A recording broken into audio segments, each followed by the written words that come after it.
मैंने कहा मैं मर जाती तेरे बिना। उसको कोनियों से मारा, जोर जोर की मारा। प्रॉपरली एजुकेट करना है कि व्हाट इज सेक्स। अब लोग कह रहे हैं गुड टच बैड टच। वहां पे क्या था कि बता रहे थे कि बच्चे को क्या क्या सिखाना है, कि अगर बच्चा कहीं मार्केट में गुम हो जाता है तो उसको बीच मार्केट में खड़ा करके अपना नाम, मतलब उस पहली बात तो उसको डरना नहीं है। बच्चे को सिखाओ कि डरना नहीं है। उसको फोन नंबर याद दिलाओ, ठीक है, याद करवाओ कि तू इस नंबर पे फोन करेगा।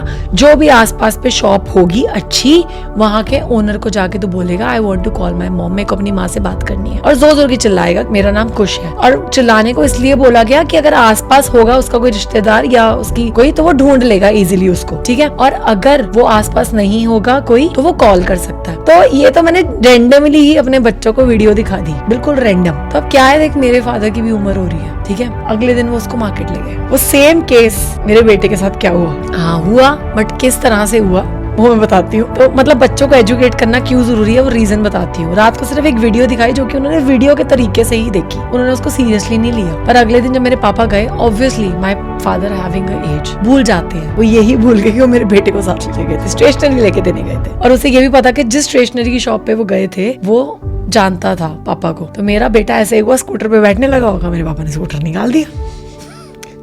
उन्होंने निकाला जी, मेरा बेटा घबरा गया। तो एक और अंकल आए, उन्होंने बोला बेटा मैं छोड़ता हूँ। वो महाराज जी उस पे बैठ गए। तो चलो उसने छोड़ भी दिया, ड्रॉप भी कर दिया। पर फिर घर आके ना बड़ा हंस हंस के मुझे बता रहा है मम्मा आज ऐसा हुआ। मैंने लगाया एक झापड़ा।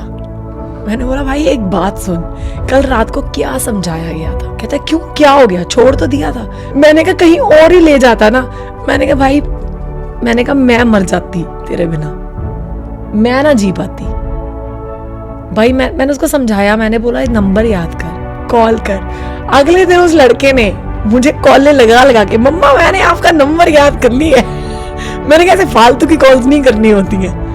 तो मुझे ऐसा लगता है अपने बच्चों को एजुकेट करना ना बहुत जरूरी हो गया। सड़क के बाहर से बच्चे गायब। एक नॉर्मल इंसिडेंस और बताऊं, मेरे बड़े बेटे के साथ हुआ हो। 12 साल के बच्चा है मेरा, 12 साल का बड़ा बेटा। उसका ग्रुप कितने का होगा? 10 साल, 11 साल, 12 साल, ज्यादा 15 साल वाला ग्रुप है। वो बाहर बॉल खेल रहे थे, किसी की लड़की को जाके बॉल लगी। वो आया, उसको कोनियों से मारा, जोर जोर की मारा। मेरे बेटे को नहीं, उसके दोस्त को मारा। मेरे बेटे घबरा गए।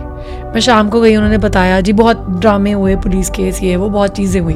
12 साल का उसका दोस्त जिसको मारा है, ठीक है, उसका कान खींचा। वो फिर भी कह रहा है अंकल सॉरी, अंकल सॉरी। मैंने बाद में उससे पूछा, मैंने कहा तो सॉरी क्यों मांग रहा है? तो उसने बोला आंटी घर पे बता देते तो मम्मा और डांटती। Can you understand this feeling कि बच्चा घर पे बताने को डर रहा है? नहीं, ये नहीं हो सकता। नहीं, सीरियसली आपको अपने बच्चों को दोस्त बना के रखना है, उनको प्रॉपरली एजुकेट करना है कि व्हाट इज सेक्स। अब लोग कह रहे हैं गुड टच बैड टच।